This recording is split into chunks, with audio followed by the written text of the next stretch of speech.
Diz assim, versículo 1, versículo 1: quem creu em nossa pregação? E quem foi revelado o braço do Senhor? Porque foi subindo como um renovo diante dele, e como a raiz de terra seca, não tinha boa aparência nem formosura.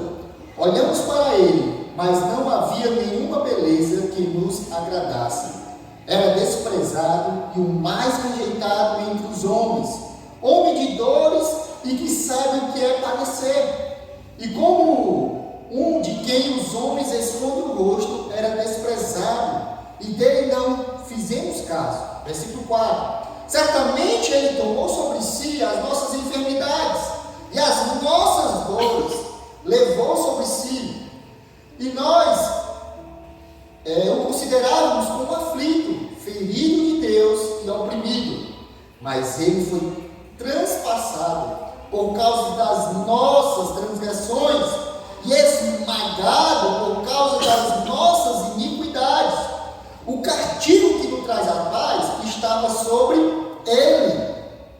Versículo 6: todos nós andávamos desgarrados como ovelhas, cada um se desviava pelo seu próprio caminho, mas o Senhor fez cair sobre ele a iniquidade de todos nós. Ele foi oprimido e humilhado, mas não abriu a boca. Como cordeiro foi levado ao matadouro, e como ovelha muda diante dos seus tosqueadores, ele não abriu a boca.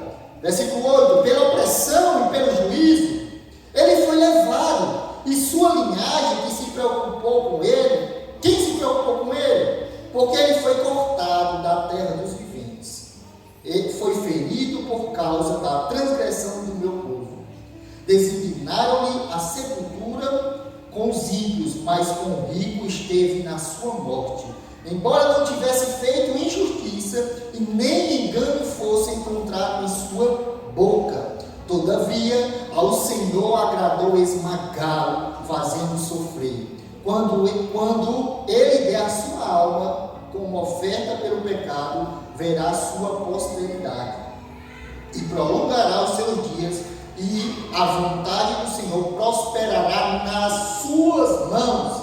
Ele verá o fruto, versículo 11, ele verá o fruto do trabalho de sua alma e ficará satisfeito. O meu servo, o justo, com o seu conhecimento justificará a muitos, porque a iniquidade deles levará sobre si. Por isso, último versículo: por isso eu lhe darei a sua parte com os grandes e com os poderosos, ele repartirá o despojo, pois ele derramou a sua alma na morte e foi contado com os transgressores. Contudo, levou sobre si o pecado de muitos e pelos transgressores intercedeu. Aleluia! Pela palavra do Senhor, que ele seja exaltado e glorificado através das nossas vidas. Queridos, o livro de Isaías é um livro que eu fiquei apaixonado por ele, depois que eu comecei a ler e entender a visão de Isaías a respeito do Messias, a respeito de Deus. Isaías, querido, era profeta, né? Atuava aí mais ou menos uns 600 anos antes de Cristo. Ou seja, antes de Cristo vir, 600 anos atrás, Isaías já tinha visto um cordeiro. O próprio Cristo apareceu para Isaías, porque essa profecia que de Isaías é uma profecia de uma visão que ele teve sobre Cristo. Só que ele não sabia o nome de quem ele estava olhando, mas o nome daquela pessoa foi identificada como o servo. Então Isaías está descrevendo um servo de Deus que haveria de sofrer na terra e resgate da alma dos perdidos. E aí Isaías começa a falar no capítulo 53 sobre o servo sofredor. Se você vê na sua Bíblia, você talvez volte aí até o versículo 13 do capítulo 52, você vai ver que o título da sua Bíblia talvez seja o servo sofredor. Amém? Então, Isaías vai contar de um servo que haveria de vir em resgate de muitos, para libertar muitos que estavam aprisionados. faziam nada.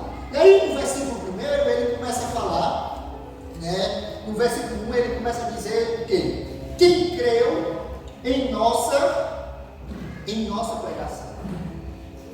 E quem foi revelado? O braço do Senhor. Queridos, aqui Isaías está falando de um período muito difícil para o povo de Israel. Israel estava vivendo em idolatria. Aqueles que serviam ao Senhor, que eram para ser servos do Senhor, nesse momento estavam vivendo em idolatria. Estavam adorando os outros deuses. Os reis que estavam chegando para governar aquele povo eram reis ruins, eram reis que tinham virado as costas para aquela nação. Você sabe aí, é interessante que hoje nós vivemos isso, né? A gente sabe que nós, a população, a gente fica à mercê da liderança. A gente fica à mercê de quem vai nos governar. E aí, a gente não sabe quem nos vai governar até que ele coloque em prática aquilo que deseja o seu coração. Por isso é importante, nós estamos num ano aí de que nós vamos voltar e escolher os nossos candidatos. E é bom que você exerça a sua cidadania. Não se preocupe que eu não vou falar de candidato nenhum, mas eu quero lhe chamar a aproveitar isso e chamar a sua atenção, dizer que se você não vota, se você não opina, se você não procura um melhor candidato, você está deixando de exercer um princípio cristão, porque você tem a oportunidade de escolher o melhor entre aqueles que estão diante de você. E aí depois você não pode vir reclamar daquela pessoa que ganhou e fez isso ou aquilo, porque você deixou de exercer a sua cidadania. Então vote, eu convido a você a votar. O voto é uma arma do cristão, porque você vai votar em quem mais se aproxima de seus princípios. Dos seus princípios. Se você é cristão e você entende o que Deus quer, e eu quero te dizer que você tem que votar naquilo que você acredita. E as escolhas devem ser, as suas escolhas de vida é baseado nisso, né? As suas escolhas de vida é sempre baseado nisso. Então, aquele povo vivia escravizado pelos seus reis. Os reis eram idólatras, né? E viviam aí se prostituindo. Idolatria para o Senhor, depois eu vou falar sobre isso, vou correr aqui por conta do tempo, mas idolatria para o Senhor é a mesma coisa do que adultério. Você sabia disso? Uma pessoa adúltera, ela é uma pessoa idólatra, e eu vou já te contar sobre isso. Então Isaías começa a falar, fazendo uma pergunta, né? Quem creu em nossa pregação? Quem creu? E ele vai dizer por quê. Por que ele está fazendo essa pergunta? Porque existe um remanescente, algumas pessoas só que creriam naquele Messias, naquele que viria. Apenas um número pequeno de pessoas iam crer em Jesus. E não é diferente de hoje.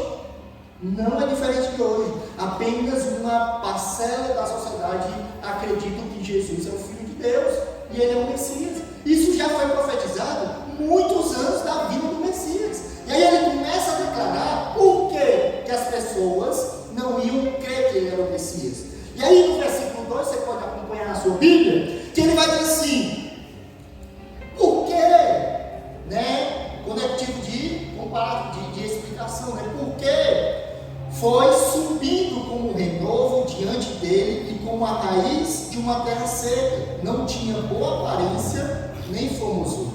Queridos, ele está falando renovo, não é aquele renovo espiritual não, tá? Não tem a ver com esse renovo. O renovo é um broto que nasce quando você coloca uma semente na terra e aquela semente germina, nasce um brotinho, uma plantinha ali. E aí, Isaías está vendo que o céu denominado por ele, estava nascendo de um local improvável, de uma terra seca. Porque quem é que espera alguma coisa de uma terra seca? Quem viveu aqui no interior, né? Aí tem pessoas aí que viveram aí no Bixará e alguns lugares aí do interior, sabem que uma terra que mostra aquela terra, ela é uma terra próspera, é uma terra boa, é quando ela faz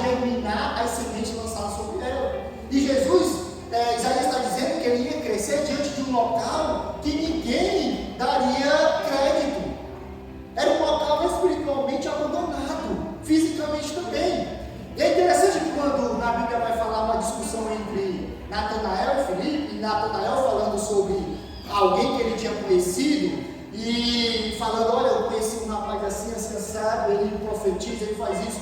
E aí Natanael diz, de onde é ele? Primeira coisa que ele pergunta, da onde ele vem? E eu vou dizer quem ele é.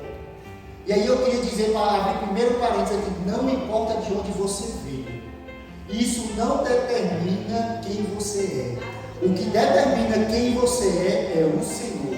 Não importa o que você já fez no passado, o que importa é o que você faz hoje, daqui para frente. E aí,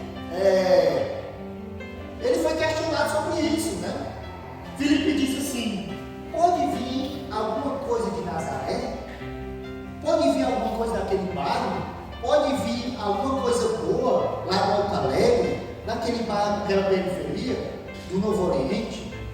Queridos, porque aquela região lá, montanhosa, era uma região onde moravam pessoas mais humildes, né? Pessoas que viviam da agricultura. Alguns historiadores falam que tinha de 1.200 a 2.000 pessoas, era uma comunidade pequena.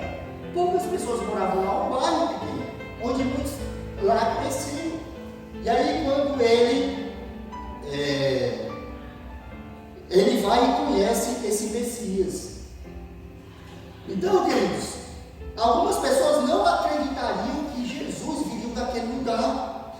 Elas não acreditariam que Jesus nasceu de um lugar muito improvável. Ou seja, os judeus na época entendiam que o Cristo, quando viria, ele viria como um maioral, né? Como sei lá, não é o nome do presidente lá da Rússia, hein? O Vladimir. Vou acabar com tudo, vou tomar tudo. Ninguém se levante contra mim, que eu já assumi aqui minhas ogivas nucleares, estou só esperando. Ninguém se levanta. Então os judeus achavam isso, que ele viria como alguém que ia subjugar todas as nações. Mas não, ele nasceu no lugar mais improvável que tinha. Um brotinho nasceu em uma terra seca. E aí ele começa a falar sobre a aparência daquele Jesus que eles estavam vendo. E aí ele começa a falar sobre isso. Ele diz, olha, olhamos para ele, mas não havia nenhuma beleza que nos agradasse. Essa beleza aqui é a beleza física. Não só física, mas também social. Jesus não era rico. Jesus trabalhava, queridos. Ele era carpinteiro. Ele trabalhava. E olha o que o Isaías vai completar dizendo, versículo 3: era desprezado e o mais rejeitado entre os homens, homem de dores e que sabe o que é padecer. Querido Jesus, talvez você se sinta rejeitado, talvez você se sinta angustiado. Jesus passou por todos esses sentimentos. Ele foi provado em tudo. Quando Isaías fala que ele era um homem de dores, ele quer dizer, olha, ele passou pelas dores do trabalho, de ter compromisso, de ter que se levantar de manhã, de ter que ir atrás, de cortar aquele pedaço de madeira. Ele passou por enfermidades, ele gripou, ele pegou bactéria, ele foi uma pessoa comum naquele tempo. E aí, Isaías está descrevendo a pessoa de Jesus dessa forma, que ele era comum entre os homens. Ele não era notado, queridos, ele não era o cara mais rico da sociedade. A gente sabe que, infelizmente é assim, a gente projeta uma vida diante das nossas riquezas. E aí, quando chega às vezes alguém mais rico, né, do que nós, a gente se subjuga, a gente se vê inferior àquela pessoa. É ou não é? Um dia desse eu estava cortando o cabelo, fazendo a barba, e aí eu via, né, estava chegando um jogador para cortar o cabelo. Aí eu vi a galera lá, ele tá vindo. O jogador do Fortaleza está vindo. Ele está chegando aí, viu? E todo mundo se ajeitando, eu estou com medo, o cara cortando o meu cabelo, eu quero achar graça. Ele está chegando. Ai meu Deus, eu estou nervoso, será que vai ter muita gente aqui? Será que não sei o quê? Era o Hércules, né? Volante do Fortaleza. E eu estava lá contando. Aí eu olhei para ele e disse assim, eu disse, cara, é mesmo? Ele está vindo, né? Ei, tu não quer não tirar foto? Eu disse, cara, é o seguinte, eu torço Fortaleza. Né? Aqueles que torcem o Leão aqui, estamos juntos. Quem é do Ceará aqui, né? Felizmente vão descer para a segunda. Mas vamos lá. E aí eles E ele lá chegando, eu disse assim, cara, eu não vou tirar foto. Porque ele não é meu ídolo. Ele, se fosse alguém assim, muito importante como Cristo, alguém assim que realmente fosse uma referência para mim, algo tipo, não é que eu sou contra, mas eu via aquela preocupação de alguém que estava recebendo como se fosse alguém de um nível assim extraordinário, e você começa a se diminuir, se subjugar aquela pessoa. E às vezes o cara é tão simples. Nós vamos ter aqui, segundo domingo, próximo domingo nós vamos ter um ex-jogador de Fortaleza, certo? Cria da base, o Leandro, volante de Fortaleza, nós conhecemos ele. Cara, um cara assim, tão simples, se você vê ele assim, nada disso, nada de holofotes, nada de... Um cara muito simples, até hoje ele já foi campeão agora do futebol de 7, né? Foi capitão do time, campeão brasileiro agora. E ele vai vir ministrar no domingo, e aí eu já convido a você, é pastor, crente, né? É pastor, é evangelista, até a gente brinca, né? Basta você conversar 5 minutos com ele e você se converte. Porque o cara tem um amor por Deus assim, tremendo. E aí, os judeus achavam que Jesus era dessa forma. Era alguém que viria para subjugar todo mundo, né? E ele não era assim, né? Fisicamente ele não parecia ter esse cara forte. A gente vê nos filmes esse homem de olhos azuis, cabelo longo, né? Louro. Ele não era isso, não tinha isso. Isso foi algo criado. Mas aí, quando você vai pegar o histórico das pessoas que nasceram em Nazaré, você vai ver que é uma outra feição. Mas ele começa a dizer que e como que os homens escondem o rosto, era desprezado, e dele não fizemos caso. Ou seja, ele soube o que é ser triste, o que é se sentir triste, o que é se sentir inadequado. Você sabe quando você chega num lugar e todo mundo não faz caso de você? É como se você sumisse. Claro, mas entenda, eu não estou falando sobre pessoas que têm complexo de inferioridade e ela acaba achando que todo mundo tem que falar com ela. Não, mas é algo mesmo que ninguém queria ele naquele lugar. Ninguém fazia caso dele, nada era a mesma coisa. Não é tipo assim, às vezes a gente passa e não olha para uma pessoa e a pessoa fica sentindo, fulano não me notou. Não é isso que ele está falando. Realmente ele se sentia triste, desprezado, excluído do meio que ele vivia. E aí no versículo 4 em diante, ele vai falar que a missão de Cristo, né, que ele levou sobre ele os nossos pecados. E aí ele começa a falar do 4 em diante, certamente ele tomou sobre si as nossas enfermidades. Queridos, a gente entende como enfermidade não só as enfermidades físicas, né? A gente cita muito esse versículo para orar e ministrar sobre as pessoas, mas veja só o tanto de adjetivo que ele fala a respeito do pecado. Ele vai dizer, versículo 4, enfermidade, né? Ele vai dizer que ele foi aflito, ferido, oprimido, transpassado, esmagado. Ele vai dizer que ele foi castigado, ferido. Então, ferido na alma, ele diz 2 vezes. Então, o pecado, ele não gera só uma complicação física, ele gera uma complicação espiritual. E Jesus, o propósito de Jesus na cruz, quando ele fala em enfermidade, não é só uma questão física, onde a gente coloca a mão sobre as pessoas, ordenando que aquela enfermidade elas vá embora em nome de Jesus. Muitas vezes aquela doença não vai embora. E Jesus deixou de ter o poder? Não. Ele continua o mesmo Deus poderoso. Mas a maior enfermidade ele nos curou, que é a enfermidade do pecado em nós, onde o pecado nos escraviza. O pecado, querido, escraviza o ser humano. Ele não tem direito de nada. O que é um escravo? O escravo não tem direito de nada. Ele simplesmente vive naquele passo, naquela vida pecaminosa, onde ele vira as costas para o Senhor.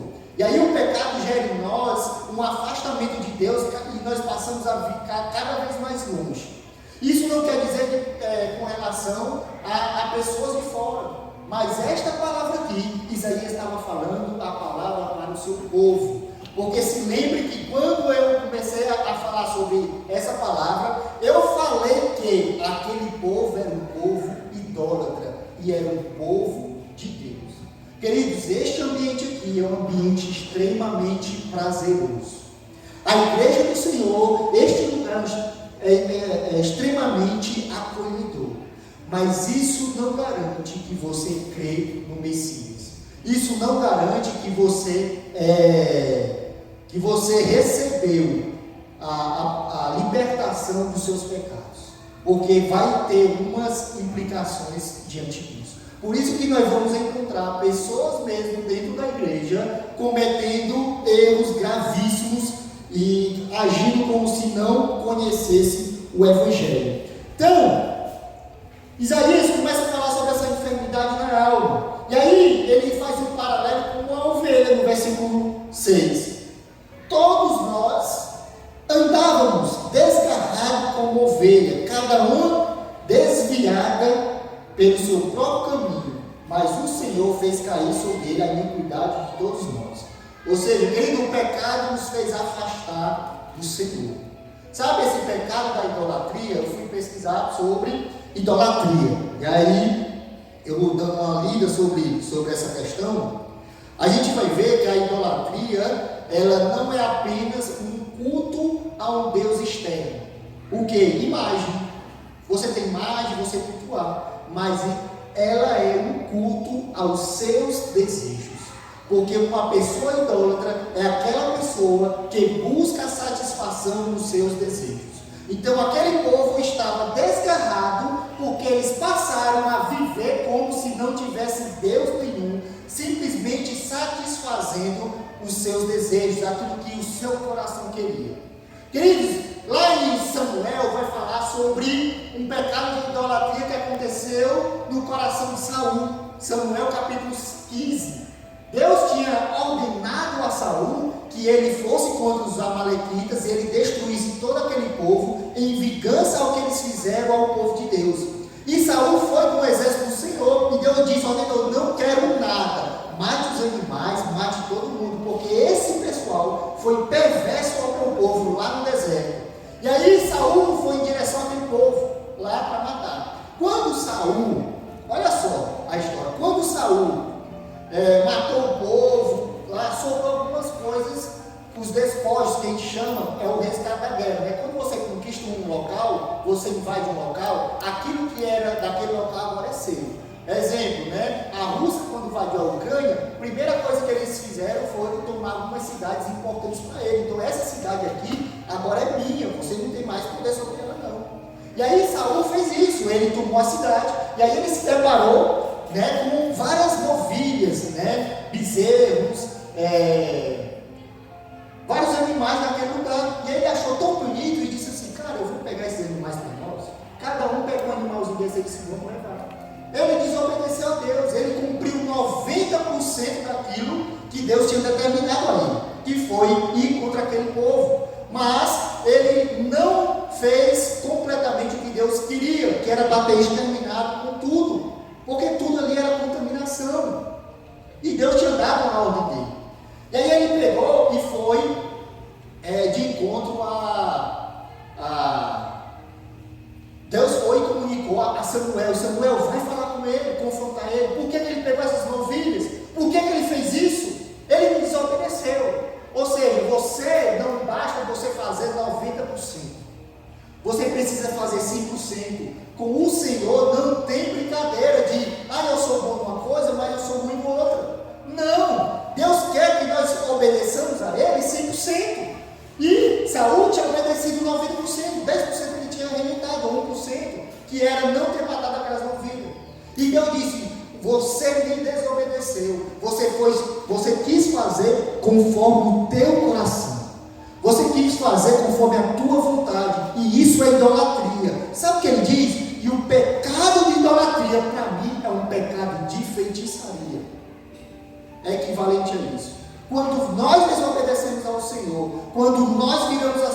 a Ele, Deus tem a nós como idólatras, porque nós viramos as costas e agora o nosso líder é o nosso eu. Por isso que para servir ao Senhor, nós não devemos olhar para nós, mas olhar para o alvo que é Cristo.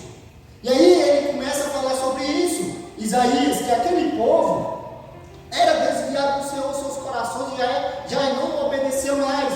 E ele continua falando sobre isso. E aí ele fala nos outros versículos que Jesus reuniu novamente esse povo que havia perdido. Amém. Era alguém que aquele povo, ele não tinha mais solução para eles. Eles estavam desgarrados, totalmente longe do Senhor. E Deus foi, através da vida de Jesus Cristo, resgatou aquelas pessoas. Resgatou aquela pequena parte. E aí ele começa a falar sobre como é esse resgate, como haveria de vir. No versículo 7 em diante, ele vai falar que ele foi oprimido, ele foi humilhado pelo nosso pecado. Aquela cruz pesada não simboliza simplesmente carregar uma madeira, não. A figura da cruz, ela vai simbolizar para nós o nosso pecado nas costas de Jesus. Alguém que era justo, alguém que era perfeito, e agora ele estava diante de algo, carregando algo que não era dele. Ele carregou sobre ele os nossos pecados. Se a gente entende isso, a gente vai mais dar valor com relação a permanecer em Deus. Queridos, a gente já era para estar todo mundo condenado, levado a sofrer, a padecer, mas Cristo nos resgatou através do seu sangue, para a gente entender, é como se nós fôssemos cometer um crime e fôssemos condenados à forca. E aí, o caminho da forca, diante de nós, aqui preparado, onde o mundo ia nos assistir, os anjos e o próprio Deus. Nós aqui, caminhando para a forca, e Cristo vai dizer assim: não, você não vai ser enforcado hoje. Quem vai no seu lugar sou eu. E aí ele coloca lá a sua cabeça no prêmio e diz: eu vou pagar a dívida daquelas pessoas. Você sabe, às vezes, né, o agiota, quando empresta dinheiro, ele cobra juros altíssimos, ao ponto de você ficar refém dele. E aí é como se o pecado fosse aí, nós fôssemos refém ao pecado. E tudo na nossa vida tem consequências. Tudo que nós plantamos, nós vamos colher. E o pecado não é diferente disso. Diante do pecado nos leva à morte eterna. Nos leva a viver em separação de Deus, a viver em tristeza, angústia, dores. Sabe, muitas vezes nós estamos com sentimentos ruins dentro do nosso coração. Isso pode ser um indício que nós estamos afastados do Senhor. Angústia, tristeza não é para a gente sentir. Tristeza, não tristezas comum do dia a dia, mas tristezas na alma que não tem explicações. Não são angústias, dores, né, na alma que nós passamos, que isso não é, que nós não deveríamos sentir, porque Cristo preencheu em nós todas as coisas. Ele é a solução para tudo nas nossas vidas. Ele é a resposta para tudo em nós. Se você aqui se encontra entristecido, se encontra abatido na sua alma, queridos, eu apresento a pessoa de Jesus Cristo. Ele é a solução da sua vida. Enquanto você quiser viver em seus desejos, enquanto você quiser viver para satisfazer o seu coração, você vai padecer, vai sofrer, você vai sucumbir diante desses sentimentos. No final você vai dizer: eu simplesmente estou vazio, eu não sinto felicidade em nada. Mas quando você se enche da presença do Senhor, quando você se enche das mensagens de Cristo, quando você se enche do poder de Deus, querido, nada te abala. E aí eu entendo o que Paulo vai dizer quando ele diz: não há nada que possa me afastar do amor de Deus. Nada, nem angústia, nem perseguição, nada. Se eu descer, se não tiver nada, se não tiver igreja, nada vai afastar é o Senhor. Mas enquanto nós não entendermos que o centro da nossa vida é Cristo, nós vamos viver em busca de uma felicidade falsa, em busca de algo que nunca nós vamos estar satisfeitos, porque a idolatria nos leva à insatisfação. Sabe o que esse mundo prega? Esse mundo prega, queridos, que você tem que buscar, me dá, cobiça mais dinheiro, vai, trabalha mais, vai, conquista mais, vai, ganha mais, e você vai se enchendo disso, se tem mais mulheres, o mundo não está bom não, tem várias, vai mais, pega esse dinheiro que tu tem, tá bom, pega dos outros, cobiça, isso é idolatria aos nossos sentimentos, queridos, e isso nos afasta do Criador, isso nos afasta de Deus, isso nos leva para longe do Senhor, e o final de tudo isso é o que? Reter as bênçãos de Deus, não receber aquilo que Ele nos deu, que é a salvação. Isso nos leva longe da salvação, porque para que sua alma seja salva, né, de tudo isso você precisa abandonar as suas vontades. Queridos, eu me lembro que quando a maior satisfação da minha vida foi no retiro espiritual que teve lá na Igreja de Cristo, ali na Avenida Lateral Sul do Acacuzinho, quando Deus fez igual que Ele fez com Isaías, Ele se revelou a mim, e a partir daquele dia eu resolvi segui-lo, e hoje eu lhe digo por experiência própria, não há mais satisfação no mundo do que servir a Cristo. Amém. Queridos, você pode estar desempregado hoje, você pode passar por problemas, né, particulares, todo mundo está sujeito a isso, mas isso não vai roubar a sua alegria, porque a sua alegria não está em nada, não está em coisas nenhuma, mas está no Senhor, no Criador, naquele que lhe salvou. Essa é a nossa maior alegria. E aí ele continua falando sobre a ida desse cordeiro. Ele aceitou, ele foi como uma ovelha muda, Cristo foi como uma ovelha muda, e ele aceitou todos os desafios que ele tinha que passar.